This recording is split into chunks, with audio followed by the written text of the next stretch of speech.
Thanks. Greetings and welcome. I'm Daniel Jacobson. I'm a professor of philosophy here at CU Boulder and director of the Benson Center for the Study of Western Civilization, where our mission is to promote the study of Western civilization and to increase intellectual and ideological diversity on campus. It's my pleasure today to introduce my colleague, Michael Huemer, also a philosophy professor here at CU Boulder, an author of many articles and many books for that matter, including Ethical Intuitionism and Dialogues on Ethical Vegetarianism, and also a new book, which he's going to be speaking to us about tonight, Progressive Myths. Please join me in welcoming Michael. All right. Great. Thanks for that, Dan. Good to see you all. All right, so yeah, I'm going to talk about some of the stuff that I said in this book, Progressive Myths. Let me see. Okay, so I'm going to talk about three myths, which are the gender pay gap, something about police shootings, and something about global warming. And then I'm going to talk about the harms that I see caused by having these progressive myths. And then I'm going to try to draw some general lesson. All right, so let's start with the three myths. All right. Okay, first myth. This is very famous, and this is one of the most popular things said by feminists to explain how our society is patriarchal and sexist. It's the gender pay gap. So it's said that women earn significantly less than men for the same work. Right now, okay, these are quotations. There are many other comments like this. This is a very common thing to say, but this is just two examples of people, propounding the gender pay gap myth. So this is from Rachel Maddow, very well-known left-leaning journalist. If you aggregate everybody working in the economy in every job, women get paid 77 cents for every dollar that men get paid. The same work, dudes get paid more. Okay, so she's explicitly saying that it's for the same work. There are different versions of this, by the way. It used to be 59 cents back in the 1960s, and then went up to 70 cents, 77 cents, and the most recent figure is it's 82 cents. Okay, this is a comment from Barack Obama, former US president. I think he said this when he was the president. I am committed to tearing down the barriers to full and equal participation in our economy and society that still exist for too many women. All women deserve equal pay for equal work. Okay, and so you wonder, so what is wrong with this? So what's wrong with this is the gender pay gap statistic does not, in fact, control for obviously pay relevant characteristics like occupation, hours worked, education, or level of experience. And furthermore, if you do control for these things, then the pay gap virtually vanishes. So it'll go from 82 cents to something like 96, 98, or 99 cents, depending on which source you consult.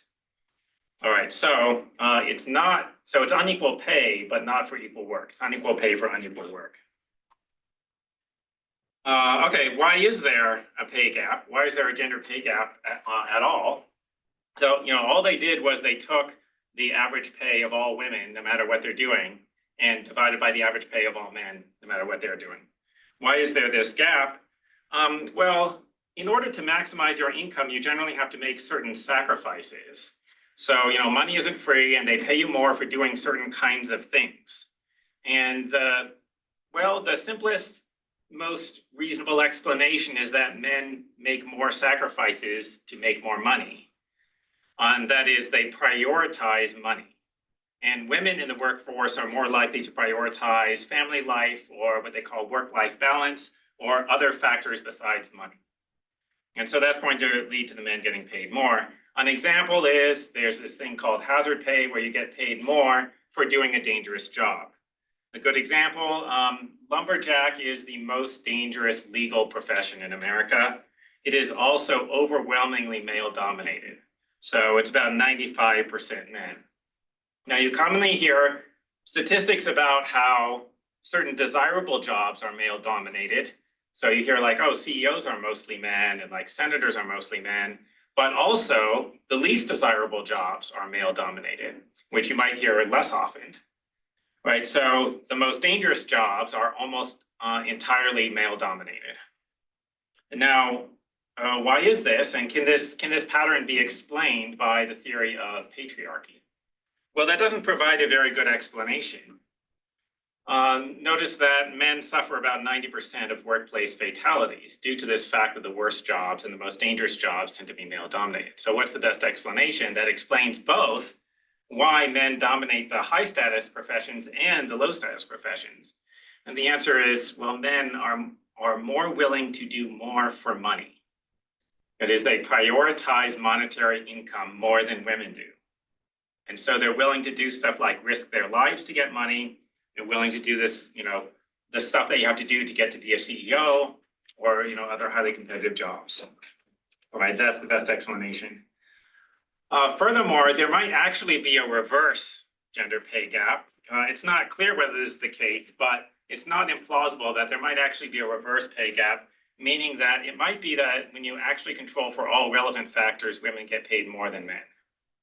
Why might this be?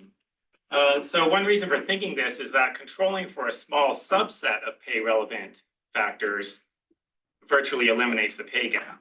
So it's plausible that if you could control for all relevant factors, the gap might reverse. One interesting statistic is if you just look at never married, college educated, full-time workers without children, the women earn 18% more than the men. It's hard to explain this by the theory of patriarchy. What is it that the patriarchy is discriminating against men in general, but just not against this particular group of women, the ones who are most violating traditional gender roles? Why might there be a reverse pay gap? Well, basically, most people like women more than they like men. This is not just my assertion, like this has been found in psychological studies. So this is in both explicit and implicit measures. The explicit measures are where they survey people and just actually ask them about their attitudes. And people will report having more positive associations with women as compared to men.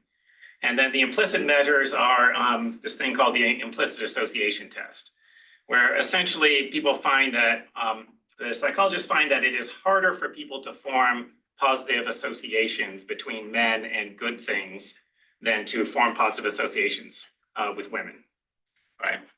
So, and by the way, that sort of thing is widely used by progressives to show that there is implicit unconscious racism. But the same people who do that usually don't mention that the same tests show that there's implicit bias against men and in favor of women. Okay, so that's why there might be a reverse pay gap, although I'm not sure if there really is. Okay, we turn to the second myth, which is about racist police shootings. So many people appear to believe that the police in America kill many Black people every year out of sheer racism. They're just going around shooting people because they're Black. Is this true? So this is evidence that the myth is really widespread. So Skeptic Magazine did a survey where they asked people, if they would estimate how many unarmed Black people were killed by police in 2019. And they gave them these options, like about 10, about 100, about 1,000, about 10,000, or more than 10,000. About 29% of people thought that the number was 1,000 or more, right? So over 1,000 people, unarmed Black people being shot by the police every year. That's what they thought. But that's not the whole story, because people's erroneous impressions were correlated with their political ideology. So people who self-described as very liberal, 54% of them thought that the number was 1,000 or more. Also, by the way, people who had greater trust in the news media were more likely to drastically overestimate the number of people who were killed by police. Okay, the correct answer was 36. Right, the total number of people killed by the police every year is around 1,000 or 1,100. The number of Black people is around 300. The number of unarmed Black people is, in the double digits. Okay. Here's the argument for why there's bias against, or why we should believe there's bias against Black people in the police shootings. So this is a comment from NBC News. Black people, who account for 13% of the US population, accounted for 27% of those fatally shot and killed by police in 2021. That means Black people are twice as likely as white people to be shot and killed by police officers. All right, and then there's a graphic that is from the BBC. It has slightly different numbers. You get slightly different numbers if you use different years, but the general story is the same. So the percentage that Blacks comprise of the population is around half of the percentage of police shooting victims or police homicide victims that they constitute, okay? So that is said to be evidence of racial bias on the part of the police. They're twice as likely to shoot a Black person as a general member of the population. All right, sound good? Is that a good argument? Now, if you bought that argument, I would like to tell you about an even more shocking example of prejudice by the police that is, it's just going to blow your mind. It is their prejudice against men. So men comprise only half of the population, but they're 95.5% of the police shooting victims.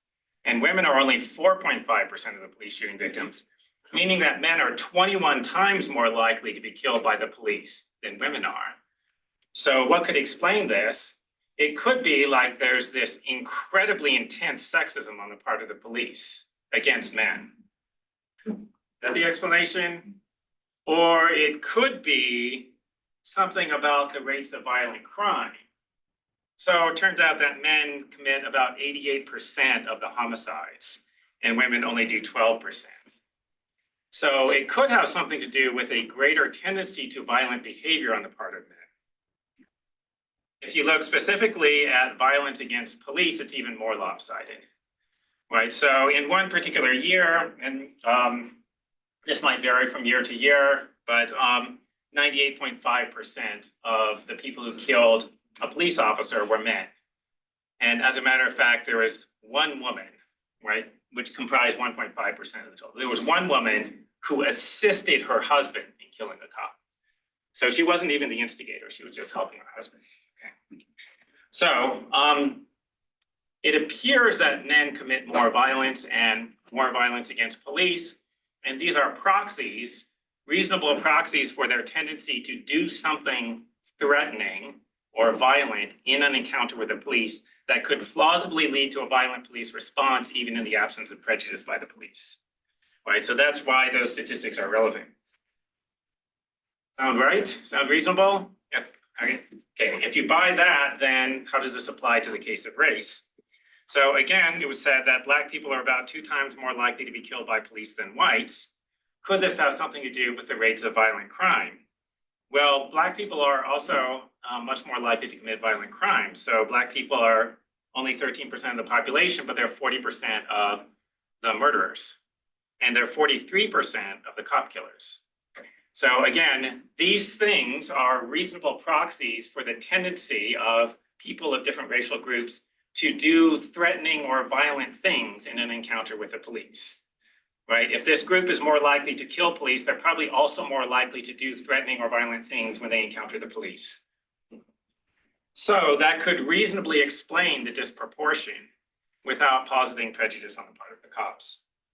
As a matter of fact, it actually looks like maybe the police are prejudiced in favor of cops because the rate at which the cops are killing the Black people is disproportionately low compared to the rate at which Black people are killing police officers.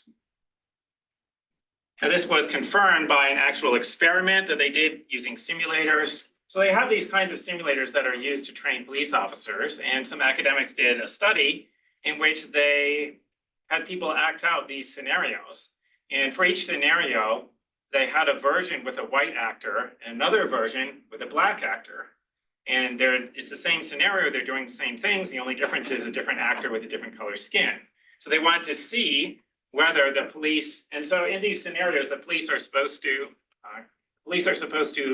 decide what to do and pretend that it's a real encounter, right? These are generally held to be, reasonably good, reasonably realistic simulations to get the cops prepared, okay? But in this case, just to see how they would behave. And sometimes the suspect in the simulation pulls out a gun, and then sometimes they just pull out a wallet or some innocuous object like that, and the cops have to decide what to do. Okay.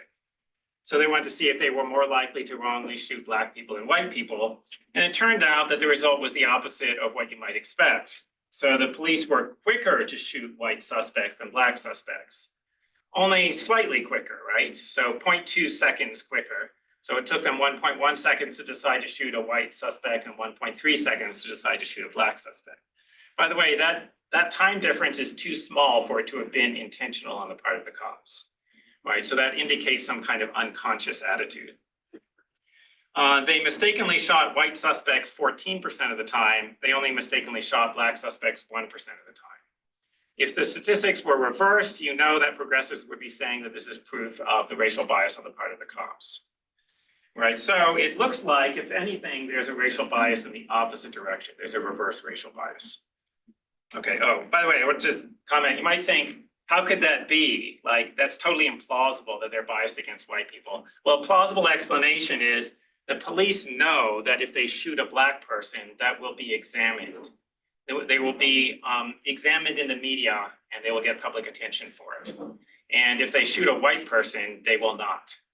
And the way that we know that is that actually many white people have been shot by the police, many more than the black people who were shot by the police, and they don't become national news stories. Right, so plausibly, the cops know that if they shoot a white person, maybe just unconsciously, they know that if they shoot a white person, they won't really be examined in the media. Okay, which suggests that maybe they should give more attention to non-black victims. Okay, third myth, something about global warming. The myth is that climate change is an existential threat. Okay, and by the way, just to be clear, I'm not saying there is no climate change. I'm not saying that people have nothing to do with it. I'm just saying it is not the end of the world. It's not right. It is not going to destroy human civilization or anything like that. Okay, these are some comments. Congresswoman Alexandria Ocasio-Cortez said famously, "The world is going to end in 12 years if we don't address climate change. And your biggest issue is how are we going to pay for it?" And then I think she got this from Greta Thunberg. So this is Greta Thunberg a year later, but she had said this previously. "We live in a strange world where all the United science tells us that we are about 11 years away from setting off an irreversible chain reaction way beyond human control that will probably be the end of our civilization as we know it." Okay, and then President Joe Biden said, "Climate change is literally an existential threat to our nation and to the world." And by the way, just anecdotally, it appears to me that many students, so I talked about global warming in a class, and many students were under the impression that it was an existential threat, meaning that it was likely that literally everyone would die. And there have been surveys that also show that a large percentage of the population think that literally everyone is likely to die. The whole species become extinct because of climate change. Where did they get this? And you might wonder, the 11 years and 12 year statistics, they must have come from somewhere, right? That sounds very specific. And I found out where they came from. So they came from, the reason why it was 12 years and 11 years was that AOC was talking in 2018 and Greta Thunberg was talking in 2019.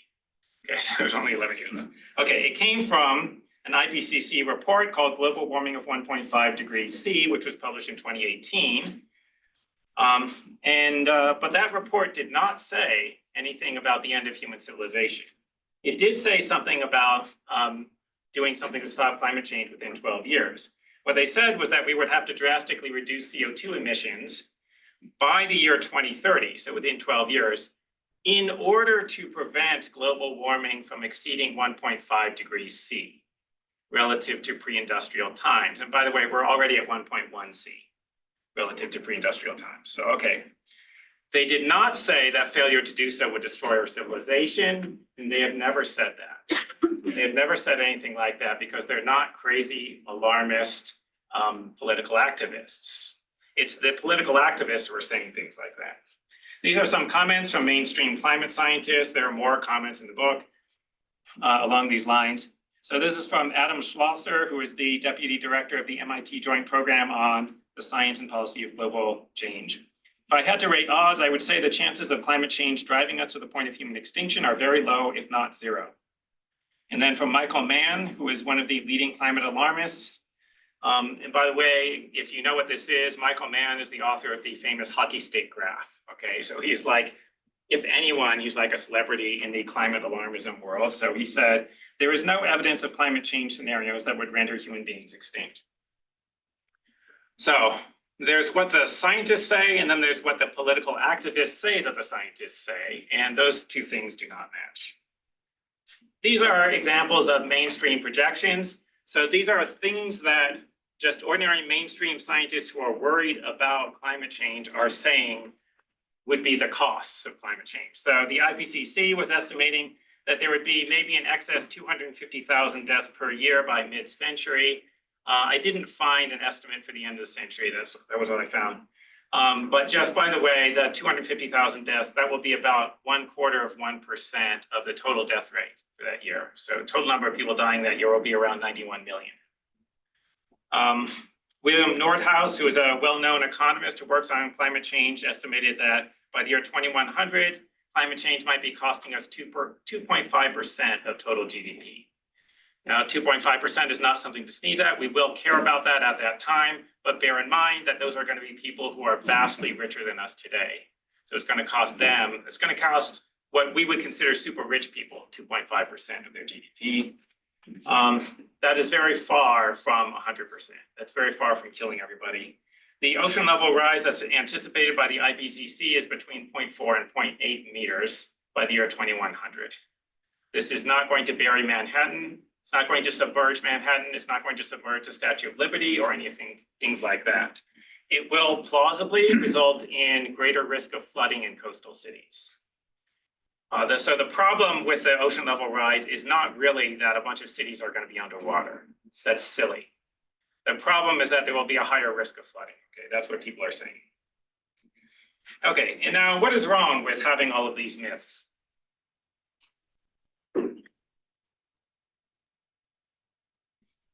And this is a bunch of my opinions and speculations about how society works. But this is my thought. It's important for society to have social loyalty and trust. And why is that? So first, there's a basic problem that societies face, just every society faces. There's a basic problem that people's desires and judgments come into conflict. So people want things that are incompatible with the things that other people want, or even when people do agree on what they want, they have different judgments about what will get them the thing that they want. And as a result of this, people are liable to do things that sabotage each other. And when that happens, a further consequence is that there's liable to be actual violent conflict between people and things like that. So that is a basic problem that every society faces, and they need a solution to it. And basically every society has the same solution to it, which is that we have these rules about how you're allowed to interact with other people known as laws. And there's some kind of institution, or institutions that are supposed to enforce those rules and adjudicate disputes. Now, there are different versions of these institutions. There are different ways the institutions could be designed, but that's going to be the basic solution.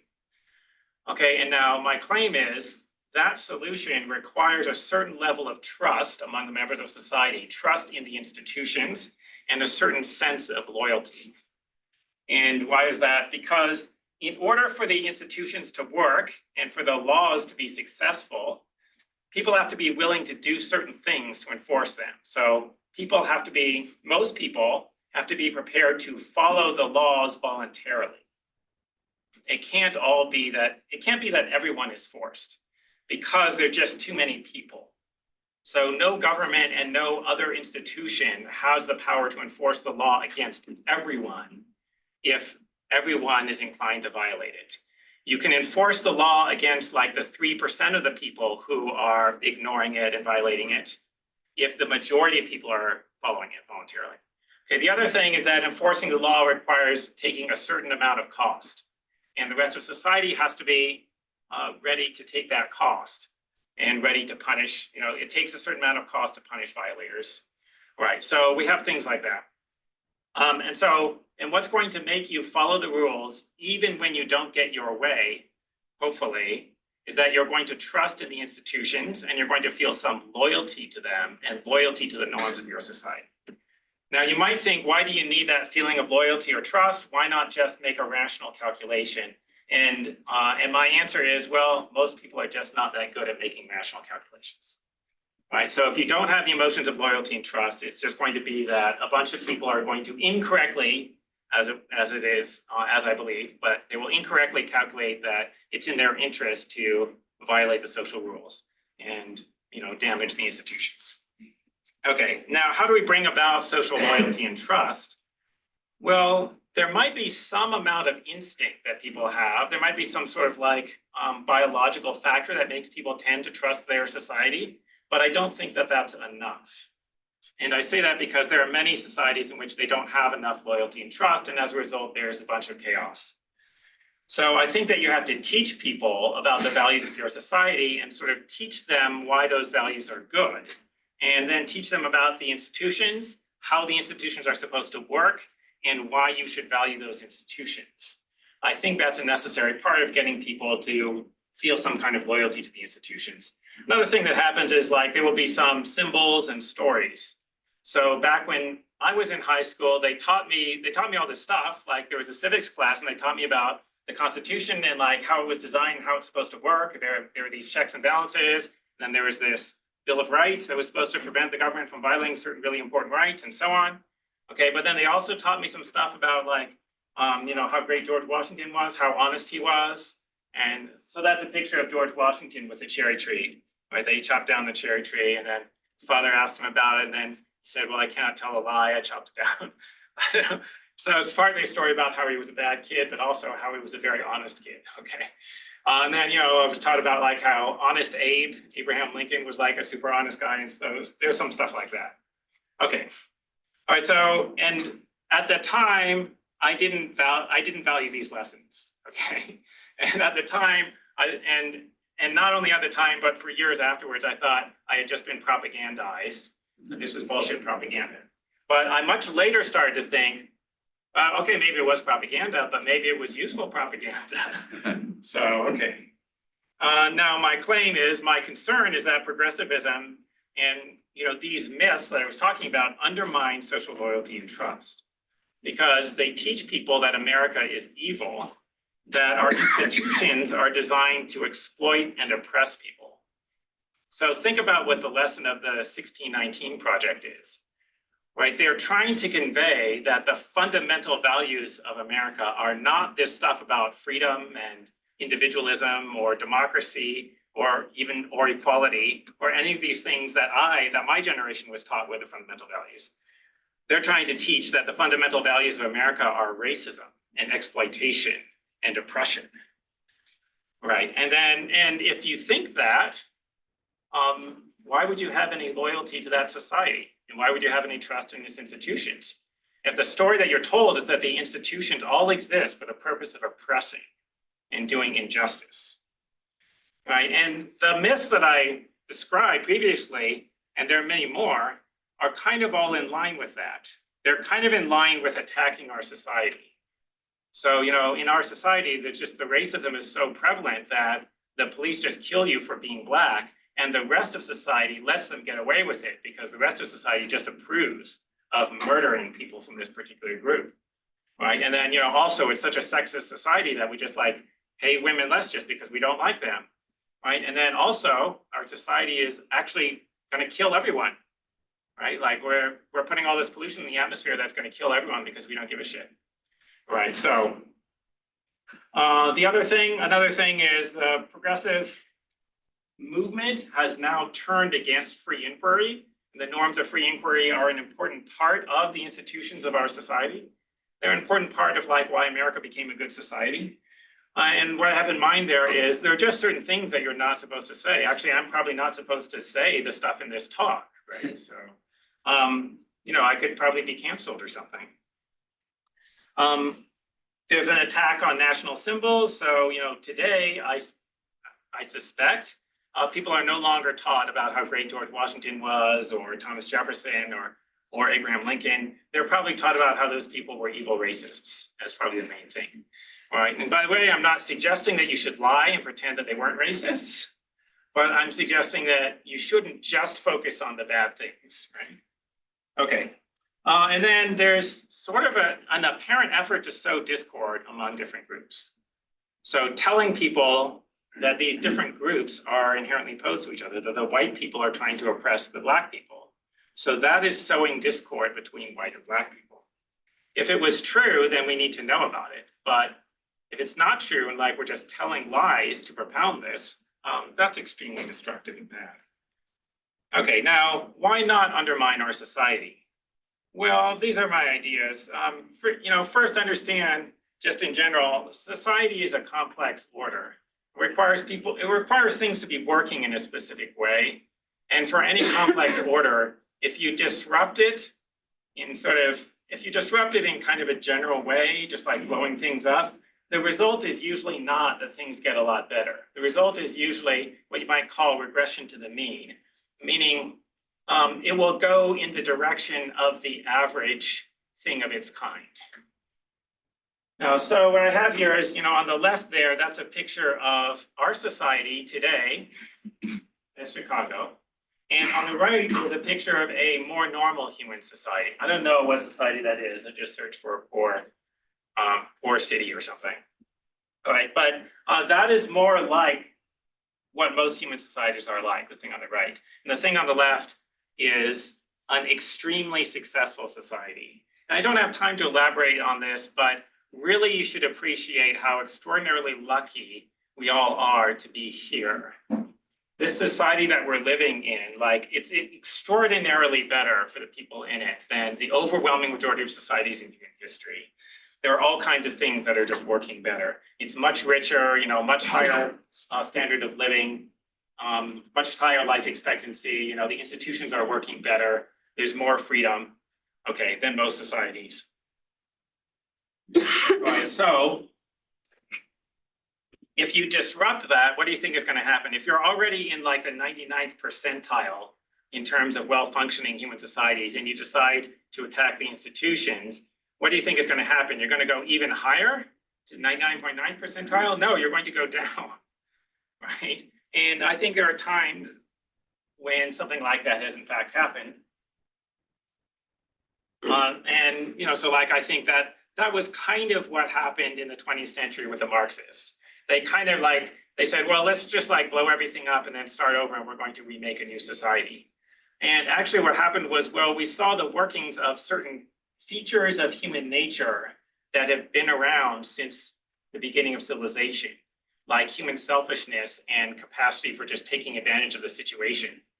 And, if you, kind of start up this free-for-all, if you sort of tear down the institutions, then some person is going to try to take advantage of the situation. The reason why, there aren't people coming in here and murdering us is that we have well-functioning institutions in a certain way, right? Because somebody could try to take our stuff. Okay, so just concluding thoughts. This is my basic argument against progressivism. So first, I think that progressive political beliefs rest on testimony. That is, you can't tell just from, it's not self-evident, you can't tell just from thinking about it, and you can't tell just from looking at your own experience that progressive beliefs are true. Rather, it relies on empirical facts that somebody else has told you. So if you think that we have a very racist, sexist society, you probably think that because somebody told you a bunch of empirical facts. Right. And by the way, I don't think that you could tell even from your own experience. So you might think that you've observed racism and sexism in your own life, but I don't think that's enough to make a generalization about society. I also don't think that people even interpret their own experience in a way that's independent of testimony. So I think that what you heard about what's going on in the rest of society influences the way you interpret even your own experience. Okay. The disagreement between conservatives and progressives, I think, is not mainly about values. It's not that conservatives disagree about whether racism is bad. It's that they disagree with progressives about racism, whether racism is in fact endemic in our society and things like that. Okay, and so, most people have not directly collected this evidence, so you're probably not doing academic studies. So if you have information about how much racism there is in society, you probably had to trust other people who claim to have collected the evidence of that. Okay, and then my second major premise is, well, but progressive information sources are unreliable. And the reason I believe this is that I have sometimes checked progressive claims. Now, the three things I did here are examples of that, but there were many more cases. So when I hear something that seems like a really persuasive empirical fact in favor of progressive ideology, and I check up on whether that's really true, it generally turns out to be bogus in some way or other. So it usually turns out that the empirical fact is either just outright false, or it's super misleading. And by that, I mean, it's something such that if you added more context, then it would lead you to draw an almost opposite political conclusion from the one that you would draw just from the factoid that was originally reported to you. Now, I haven't checked all progressive claims, and I can't do that because there's too many of them. In fact, just checking one of them takes a significant amount of time. So I just checked a few of them, but I don't think the ones that I checked were an unfair set of examples, right? There were things that were widely propounded. There were very prominent ones. And so I don't have any reason for thinking that the ones that I didn't have time to check are much more reliable than the ones that I did check. So I think that in general, the empirical facts that are reported to support progressivism are unreliable. And so there's no good reason to believe progressive ideology. Okay, now, if you want to hear more, I have this wonderful book, which you should get on Amazon. And also, by the way, you should read my blog, which is called Fake News, FAKENOUS on Substack. Okay, that's all.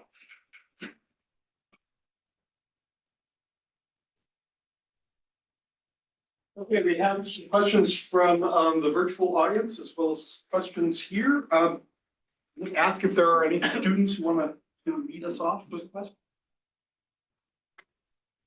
So your third claim was that climate change was not an existential threat. Yes.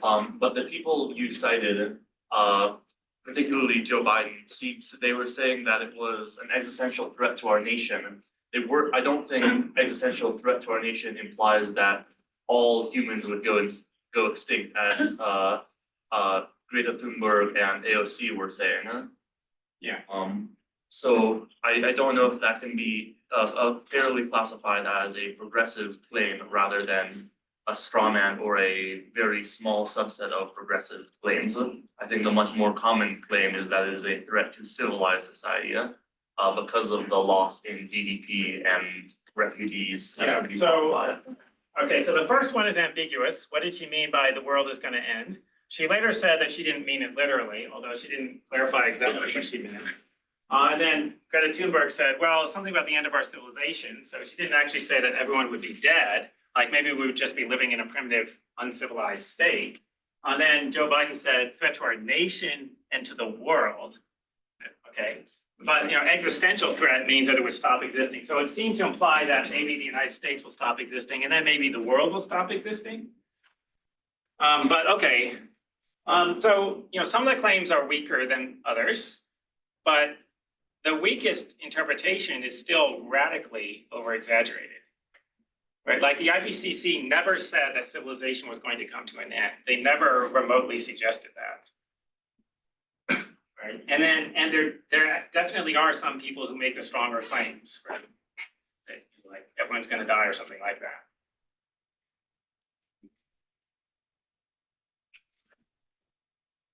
I'll take one from the virtual audience, since you do both epistemology and ethics. Yeah. Here's a question. What process do you use to question your own views? How do you question the views you're speaking about tonight? Why aren't there, or how do you know there aren't anarcho-capitalist myths? That's my. Well, oh, okay. Well,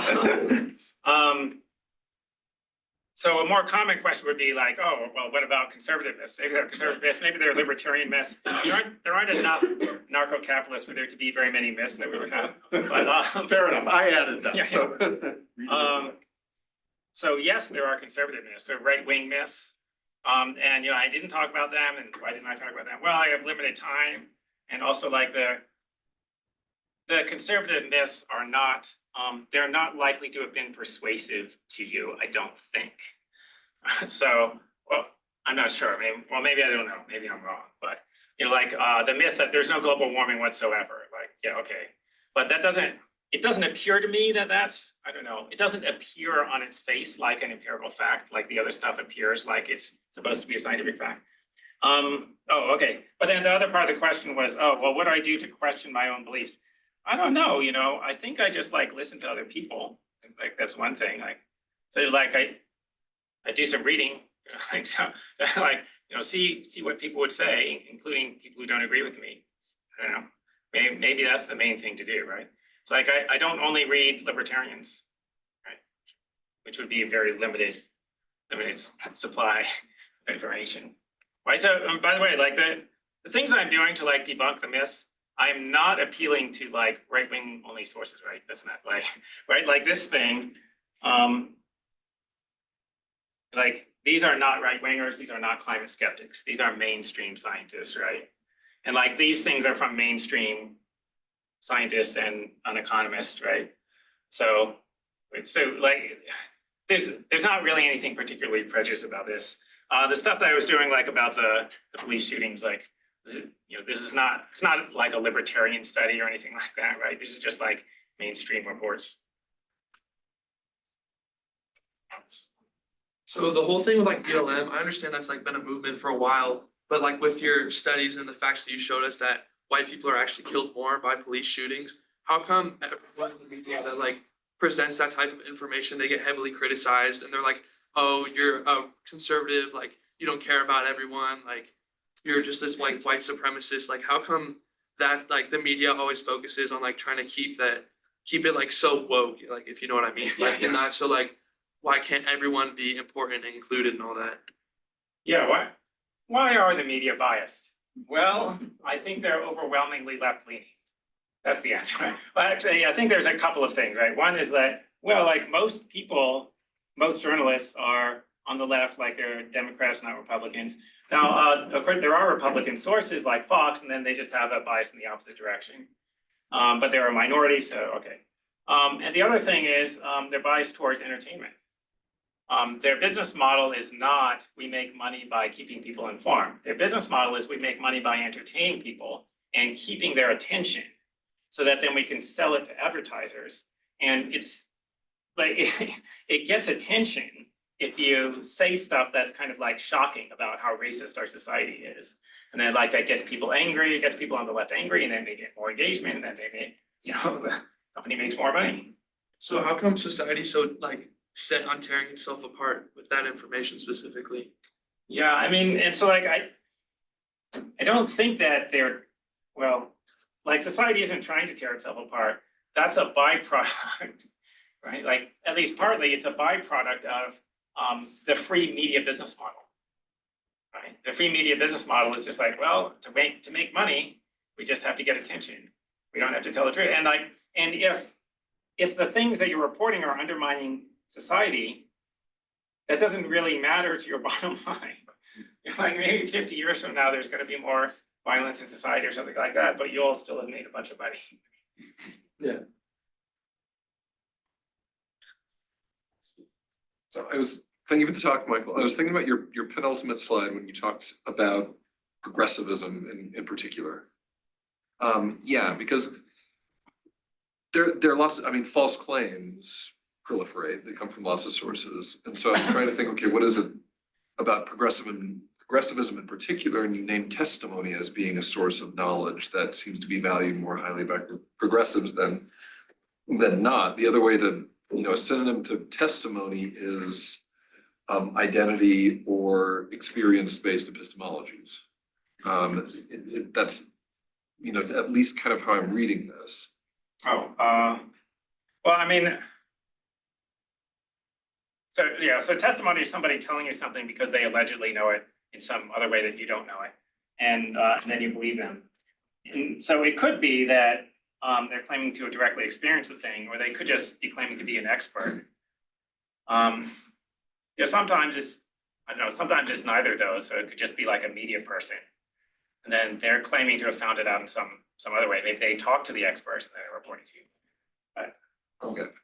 Because that would sound different. I mean, because that's what you're doing is like with the global warming example, you turn to experts. Yeah. Right.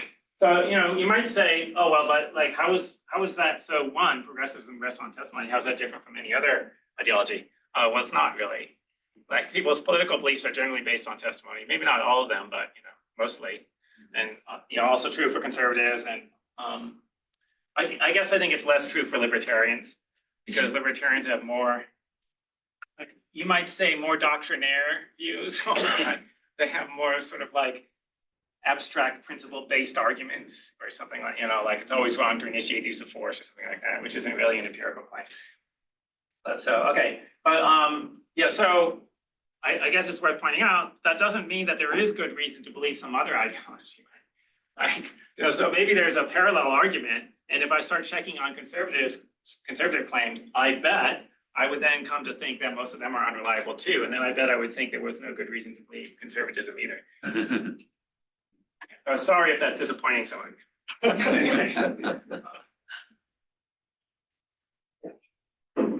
Thanks. So, I mean, one thing that I think comes out of this very clearly, right, is that for a lot of these things, matters are quite complicated, right? Like you said, when you've been checking a bunch of these myths, right, you had to like put a lot of effort into actually like going back to the sources and kind of reading all the data yourself and trying to figure out how to kind of slice and dice it. And it seems like there's just no appetite among people who aren't, you know, into research to like have things explained to them in these complicated ways, right? So you sort of take like some, you know, nuanced thing about, oh, sea levels might rise this much, or you might have this many more natural disasters or whatever. And then people try to sort of make that into a soundbite that, you know, then gets kind of misunderstood. So, but it seems like if we want people to not just kind of like rely on whichever sound bites they get from their side, we would have to somehow convince them that they should really care about, you know, those more nuanced, sort of more accurate ways of understanding things. And I mean, what are your thoughts about how to get there? Because, right, I mean, if the ultimate problem is not necessarily that, you know, progressives simplify things in ways that are very distorting, but sort of like everybody who wants to make money or entertain or get political clout needs to do that, right? It seems like then we're back at the problem. So what's your suggestion? Yeah, good. So you know, maybe hopeless, we may be doomed. I don't know. You know, I have an idea. So there's like, you know, another topic that I've sometimes talked about political irrationality, in which I claim that people are largely forming political beliefs, not really for epistemic reasons. You know, they have other reasons for wanting to believe particular ideologies, and like maybe it helps them form a certain self-image or something like that. Okay, and my thought is that if you could make people aware that they're doing that, it will be harder for them to do it. Okay, all right, so now like part of the story is like, well, I should tell people like, well, you know, you hear all of this kind of like, I don't know, propaganda type information. I just want you to be aware that most of it is bogus. And then when you hear another thing that you haven't heard me debunk before, maybe just be aware that there's a pretty good chance it is bogus too. And then if you don't have the time to research it, that's okay. You don't have to do that, but then you shouldn't believe it. You should just withhold judgment. Okay, and then you might think, but you know, maybe people will not be motivated to withhold judgment because maybe they don't care. And the way that I'm trying to make them, I try to force people to be more rational is to just say that, well, if you're forming firm beliefs and you don't have strong evidence for it, you're probably not actually concerned about the welfare of society. The reason this is supposed to work is that, so you're supposed to inherently see the logic of that. You claim that you want to help society, but you don't care enough to try to find out the facts about what would really help it. And the reason why people want to hold certain political beliefs is largely to maintain a certain self-image. But the self-image they want to maintain is not that of a person who doesn't really care about society and is just trying to maintain a self-image. Okay, so if I could make people aware that that was what they were doing, then it would be harder for them to continue doing it. Did that make sense somewhat? Oh, yeah, totally, right? But then it seems like everybody should be incredibly interested in also making people more educated so they have the tools to actually understand these statistics and things like that. And it seems like there's a big difference between progressive and conservatives in terms of how much they think we should push for education. Yeah, so, well, I think progressives are more, I guess they're more friendly to stuff like funding education more or sending more people to college. And I suspect that's because they think the people who are doing the educating are going to give left-wing propaganda. But they wouldn't call it left-wing propaganda. They would say, you know, when people get educated, yeah, we want people to be educated, and then they're going to be thinking in the back of their mind, of course, educated in the truths that support progressivism. Right? But okay, so getting more education of the sort we have doesn't necessarily make you better at finding the truth. Right? Because like it might just give you more propaganda. And it might sort of like just get you more ways of defending a particular point of view in ways that are independent of what's true, right? If you see what I mean. Seems like we're screwed, right? Because you're trying to like help people see, right, how to be better informed and how to not just believe things for their self-image, but then we try to teach them stuff, right, about statistics or, math or whatever, then, well, if we're worried that they're just going to use that information to dig their heels in deeper, right, then. Right, well, yeah, it matters what they're learning, right? So like, I tend to suspect that in the humanities other than philosophy, what people are learning is not that valuable, right? But like you mentioned, learning about statistics, and I think that is valuable. But then I think like there's a bunch of content that people learn that's more like less rational, let's say, right? So like, if I could, I would emphasize, I don't know, certain kinds of education and de-emphasize certain other ones, Because there are some departments that I would like to, shrink and maybe erase. Okay, but I can't name them because who knows who might be here. Might be members. Okay, so a little bit of a pivot, but I'm coming from the perspective of those useless departments, as you know, economics, but your argument about the gender pay gap essentially going away when we control for occupation, experience, factors that are important to labor. Yeah. I guess I would wonder though, if the difference in occupation and women's preferences and things like that are because of historical sexism though, like women not being allowed to enter the workforce and like until later, which would affect experience, or the fact that domestic chores go uncompensated, so that would also account for it. But while I don't think it's just, oh, they're paying women less because they don't like women or whatever, I do think that there are some like gender factors historically against women that can account for the differences in occupations and the difference in experience and things like that, which, yeah. So, I mean, like you mentioned, not being paid for work that you do in the home, but I think that just doesn't count. I think that people who are stay-at-home partners would just not be counted in that statistic, right? Okay, there are some occupations that are, let's say, it used to be that women were not allowed into, and so it could be like that's still why men are overrepresented. Yeah, is that true? Can we test for that? So I don't believe that that's the case anymore. So like I believe they are allowed. Right? And in fact, like I just like anecdotally, I don't know, my impression is that if there's a field that is overwhelmingly male dominated, then when the company tries to hire people, they commonly actually make a positive effort to hire women. Right. So now, and I don't have statistics on this, but like anecdotally, if you're in an academic department, you're doing a hire, it is common for people on the hiring committee to say, well, it'd be good to get a woman, and like, we're forming the interview list, and somebody will say, oh, we need to put some women on the interview list. Nobody ever says the reverse, right? Nobody ever says it would be good to get a man, or let's get more men on the interview list, or anything like that, right? So it appears that they're trying to get more women in rather than trying to keep them out. And it appears as if there just like aren't that many women who want to do the thing, right?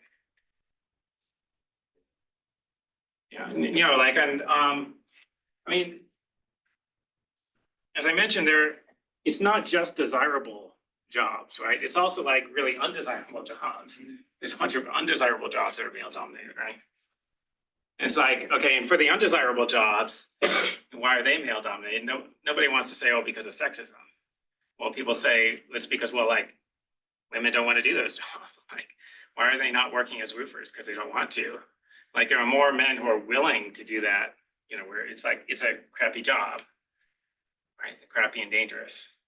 And so like, are we going to only say that about the bad jobs, and like we're not going to say that about the other jobs? Because like there are, you might think, oh, CEO is a really good job.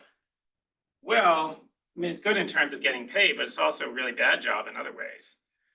Like just like take, you know, you have CEOs working 80 hours a week and stuff like that, right? So it is plausible to say also, like not that many women want to do that thing because it's kind of crappy in certain respects, right? You see what I mean? Yeah, I guess I would push back a little bit just because part of your argument, you said domestic labor isn't considered, but I think if women are preferring a work-life balance and then they're going home and they're taking care of the family and that's not considered in the equation, that is kind of a problem between the wage gap, but also to deny that it doesn't exist like at all, that it's like, what, like 99 to 100 or something. I feel like I'd push back on that just because I think like the Nobel Prize in Economics last year was about like the gender wage gap, and I didn't read it, but I feel like there are historical factors that still impact women today, not so much in our first world, but definitely around the globe.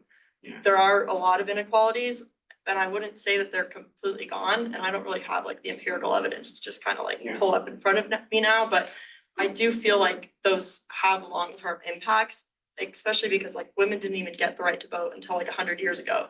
And so even if like today women like me can show up to college and like have, I guess, an opportunity, it's like I could see the opposite where people hire men because it's the status quo.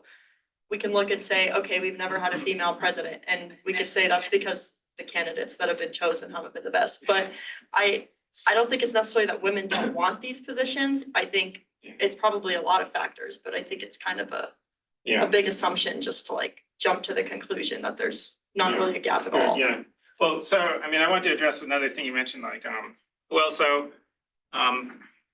if women want to spend more time with their kids, or like they have kids and they stay home with the kids for a while and then they go back to work, like after a few years or something like that, then they're gonna have lower pay because they have fewer years of experience or something like that.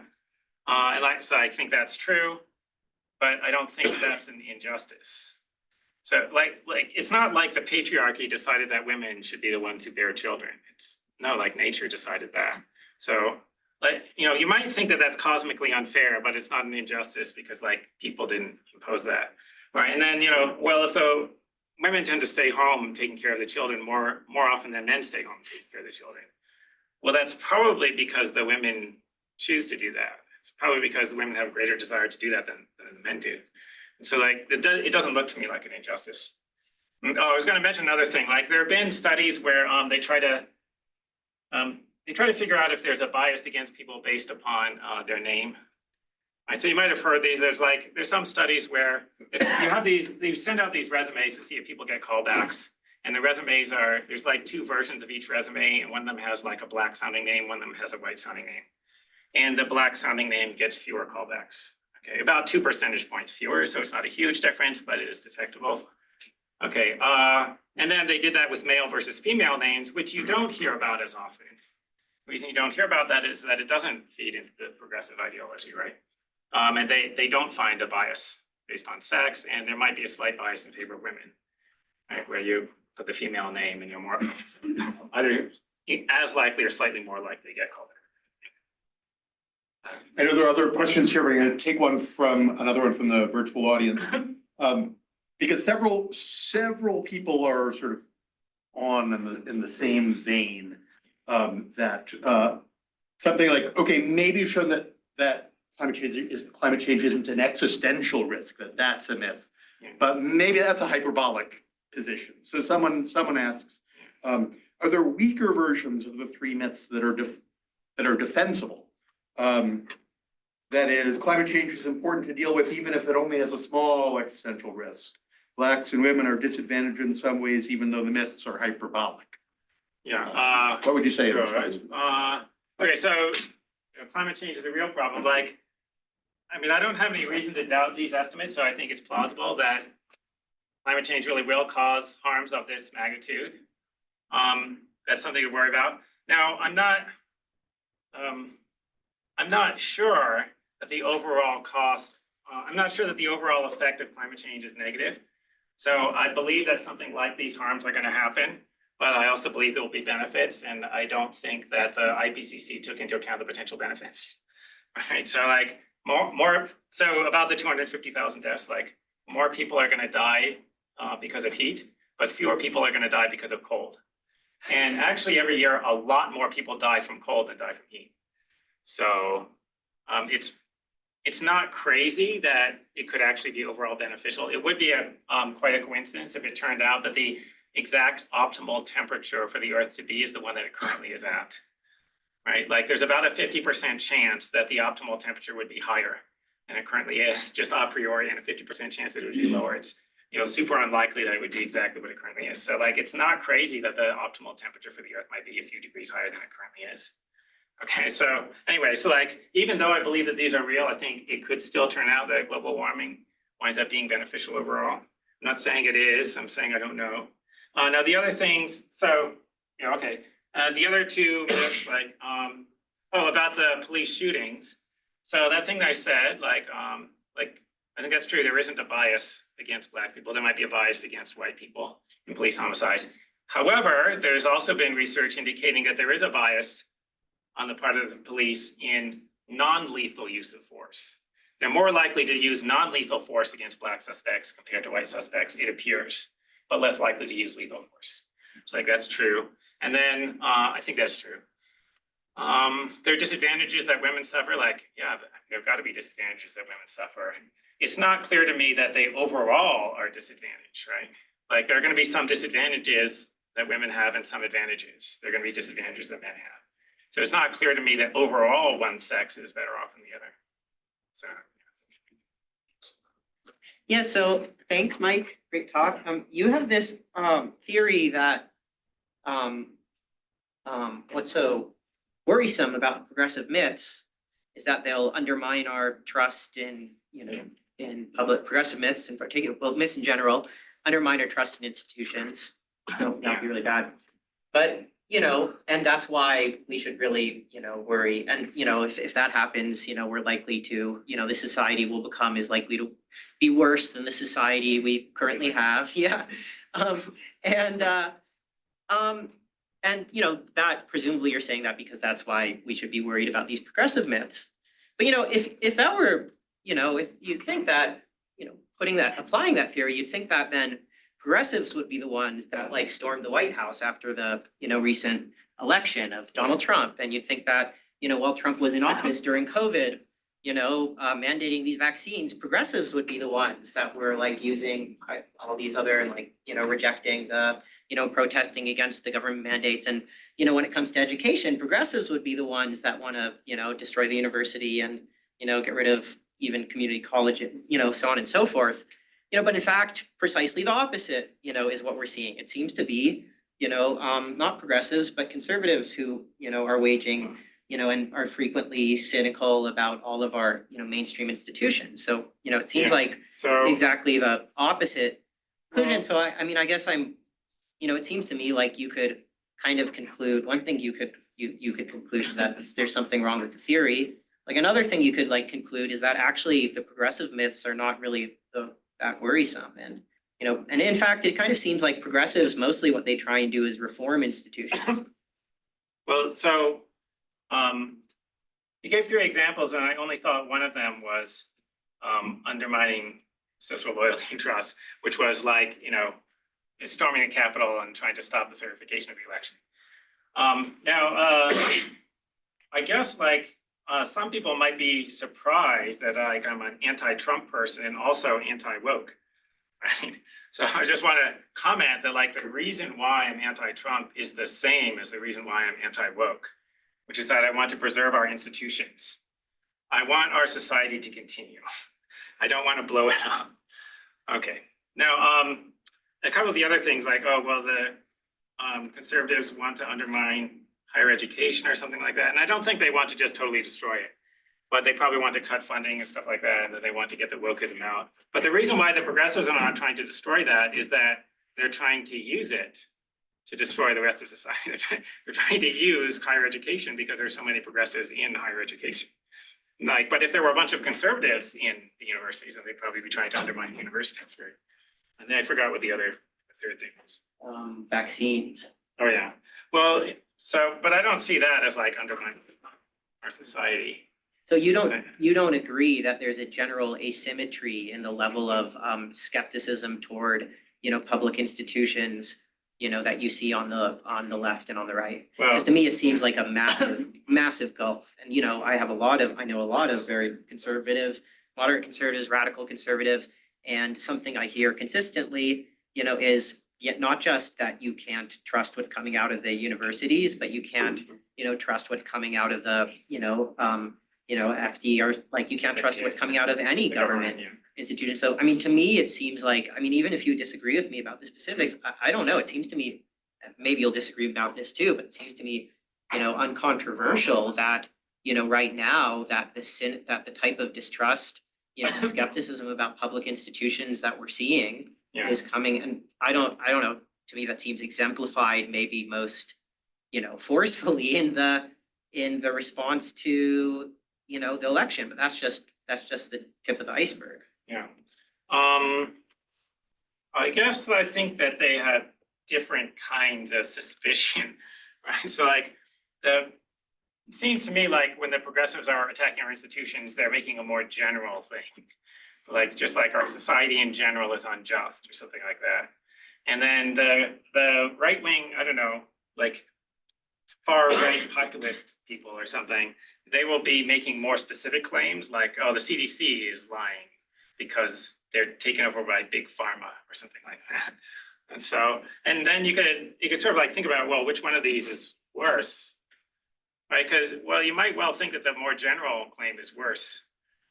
And, you might think like, well, okay, if you believe conspiracy theories about the CDC, then maybe you will try to shut down the CDC. So that's bad, I guess, but sort of like, that's not as bad as if you think that the society in general is unjust or something, then you want to shut down the society in general or something. But it just doesn't seem to me like progressives are trying to shut much of anything down, where it seems to me like the right is pretty much trying to shut But they they're do want to not- shut down the yeah. CDC, like the people Trump is installing, they want to Yeah, shut so down the progressives are not saying shut down society. They're just saying like, oh, our society is fundamentally evil. You figure out what to do with that, right? Comment kind of in line with that. I was just thinking about the same topic. You had a slide talking about building trust, Yeah. and how, there was a progression of ideas from progressive values lead people to not trust our institutions, et cetera. But I agree with what you're saying. I don't think that's true. I think like the election following 2016, I believe, we had like the most women run for office after, like we had the most news about sexism and harassment and the Me Too movement and all of that. So it wasn't that people said, oh, we're gonna, abandon our society. People took that and saw it as a call to action to like want to be more involved and improve these institutions. And I feel like I see that across the board.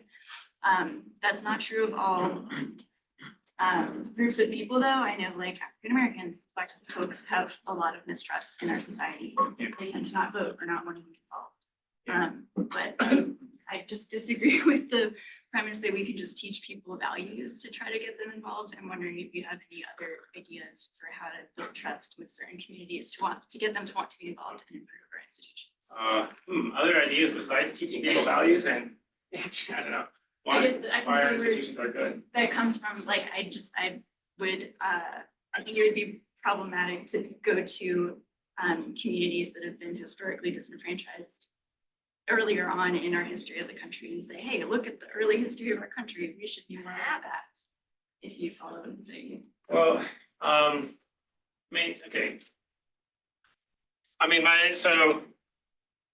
don't want history teachers to lie about our history, but I don't want them to be focused on the bad aspects. Like there are things about our history that are good and like important progress in human history, and then I want people to be taught about that. And so like we can't lie about there having been slavery, but also like it should sort of be represented as that was against our founding values. Like it wasn't that our founding value was slavery and then we made a bunch of stuff to rationalize it. It was that like, there are these people talking about how all men are created equal. Then there was just like this monstrous inconsistency that they weren't treating people equally. And then we eventually got rid of that. So, like there are these historical tensions between groups that last for many generations, even when like the origin of it was like a long time ago. Like, so you could have two people who hate each other because like, one person's great grandfather did something to the other person's great grandfather, right? Or just like one person, like an ancestor in their group did something to other ancestors in the other person's group.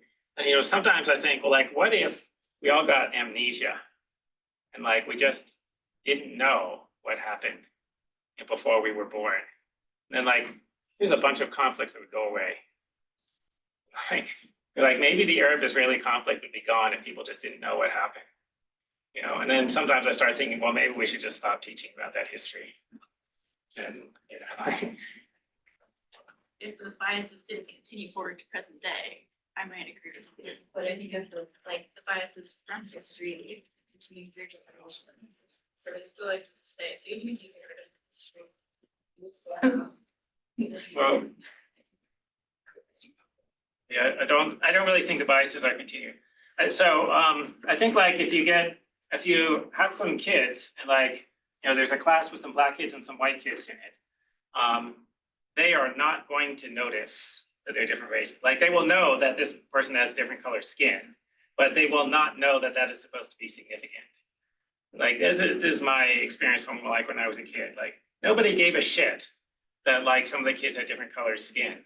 And it was like adults had to teach the kids, basically.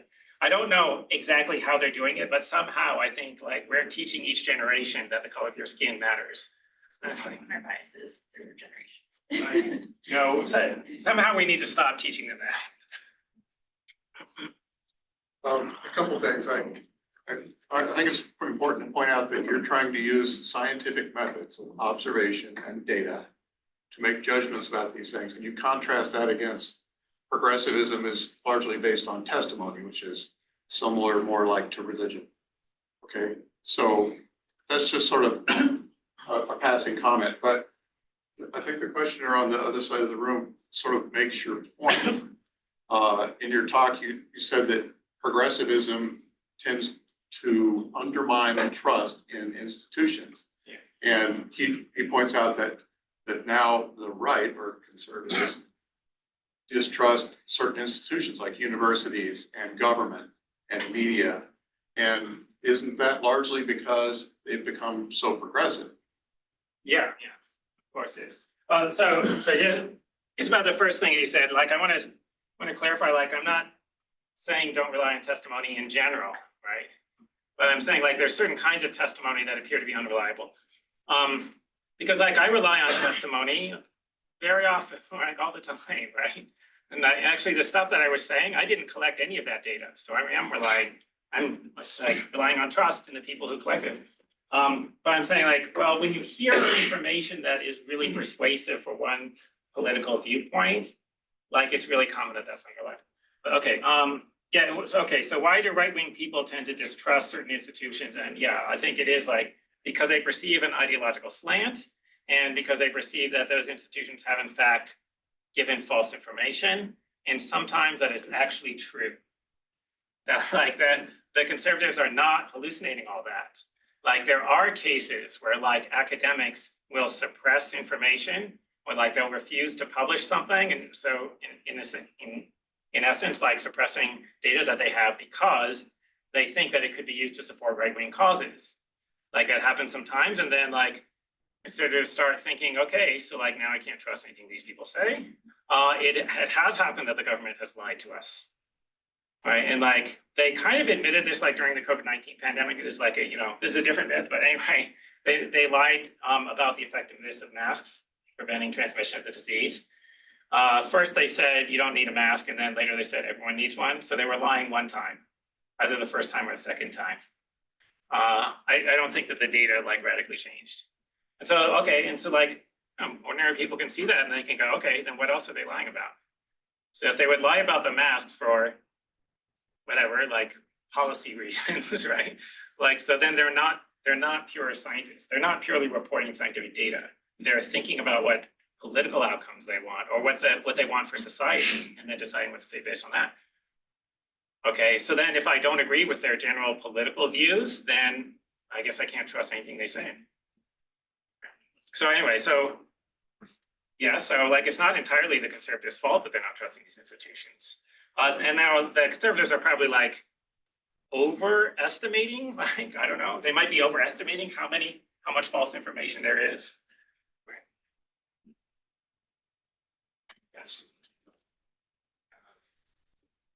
I was just gonna say, isn't it in the titles? Conservative, conserve, isn't it to conserve the institutions, at least the inherent value of the institutions, whereas progressive Yeah. would make it sound like it's moving beyond. Yeah, they're trying to make progress. Well, I mean, you can't get that much from the names, right? Because like, okay, well, yeah, should we conserve things or should we progress? Come on, we can't figure out anything at that level of generality, right? We should conserve good things, and then we should produce more good things, so we should do both, okay? But also like a bunch of positions are that these nominal groups have are not really explained by that, like, okay, so like, conservative against abortion, what does that have to do with conserving institutions or traditions or whatever? Right, and then like, okay, conservatives want individuals to own guns, what does that have to do with conserving? Right, so, right, and like the progressives want to get rid of guns, is that progress? Well, they would say that it was progress, but then like the people who disagree with them would say it wasn't progress, so like, right, it's not really well explained by saying these people like progress and these people like to conserve it. Yeah, when you were talking about the lethal force and the study conducted where the police had to respond to people with objects, that study was obviously conducted recently and after there were already high profile police killings. And you also referenced that it was plausible that there were more mistaken shootings of white suspects because police officers might know that they would be made out in the media as evil for these killings. So since like that is a connection you made and after there had been high profile killings, could this have been an effect of the progressive backlash kind of rectifying somewhat in the overshooting of black suspects that was potentially before the study was conducted? Yeah, good. So this was from 2016. This is Lois James, et cetera, in 2016. There had been some high profile cases. And it wasn't like a cop killing, but like Trayvon Martin. Yeah, this was after Trayvon Stuff Martin. like that. I think this is after Michael Brown. I've forgotten. Okay, Yeah. Okay, yeah, so it could be partly because of that. And so then what?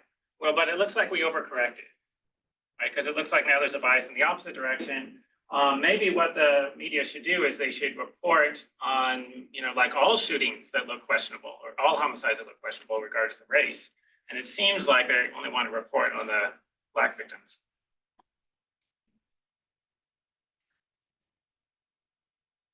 Before I give someone a second bite at the apple, is there anyone who hasn't asked a question?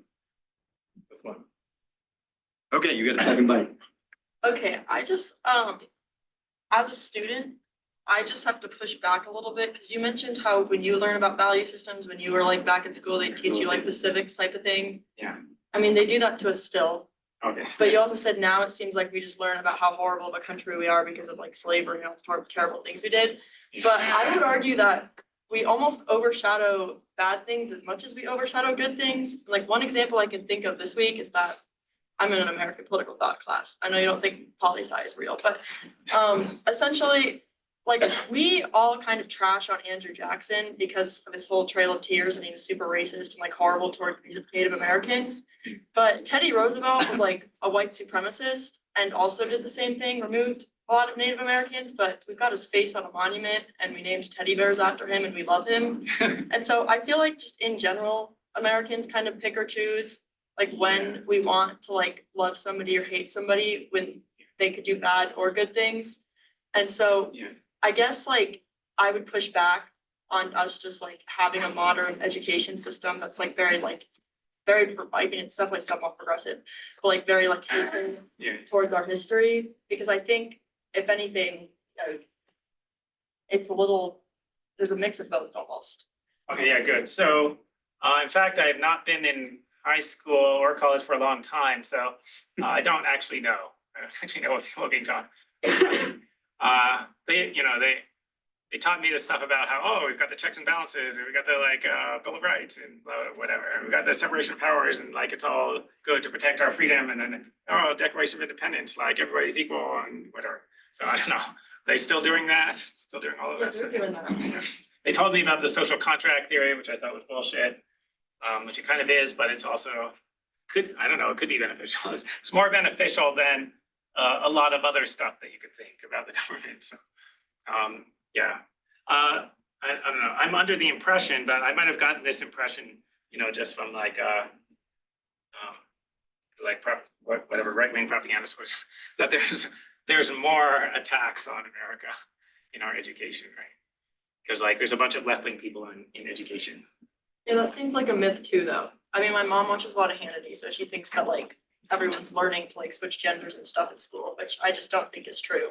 But I also do think it definitely leads progressive, but I don't think it's as extreme as maybe you're making it and the older generations tend to make it. Yeah. And that's just as somebody who's recently gone through the Colorado education system. Yeah, good. So I don't know if Colorado is typical of other states.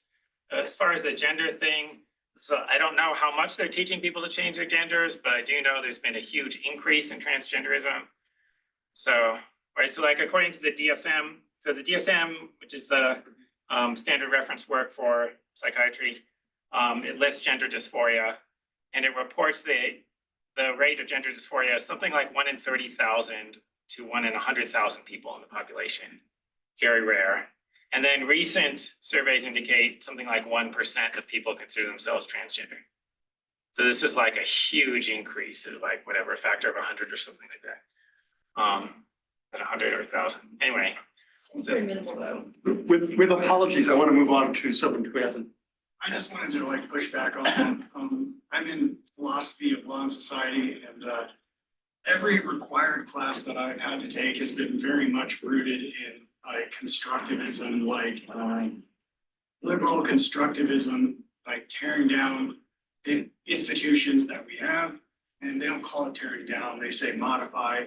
But I'm taking a politics and society class, and we haven't so since midterms, we've done Marx, Rawls, Nussbaum and Young, and it's been just all feminism and Marxism and modern liberalism. We haven't read anything about F.A. Hayek or the Federalist Papers or the Anti-Federalists or Edmund Burke or Alexis de Tocqueville or any of these very powerful, influential conservative thinkers, not one speck, and they're so good.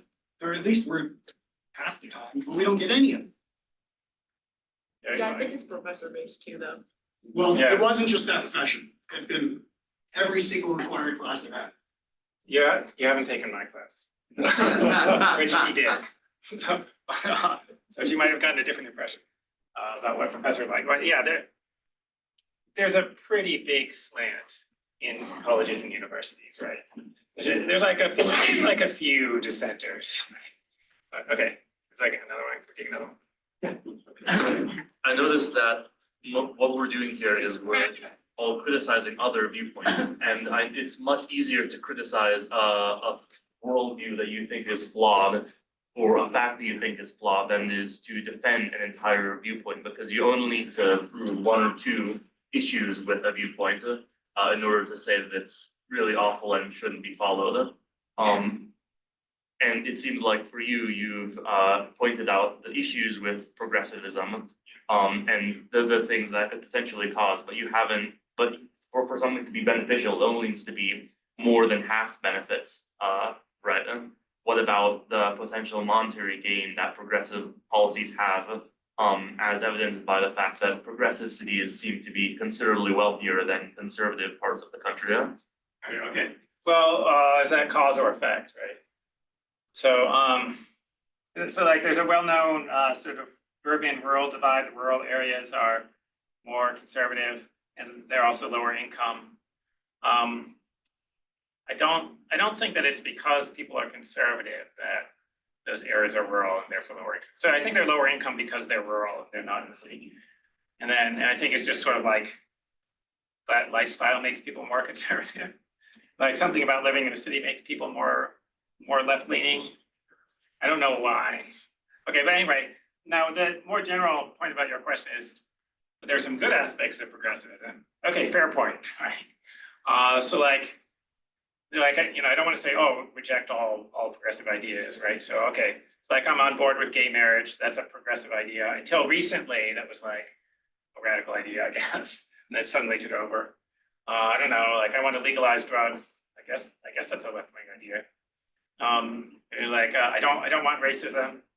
You know, I don't want to be excluding women from being doctors or whatever. So like, you know, okay, those are all examples of like where progressivism went right. I mean, you know, correct. And but then, you know, they kind of like went overboard. And then they acquired some crazy ideas. So here's our question from the virtual audience that seems like a bit of a follow-up, perhaps. Maybe it just seems that way to me, but here's the question anyway. If every progressive entity / individual in the United States subscribes to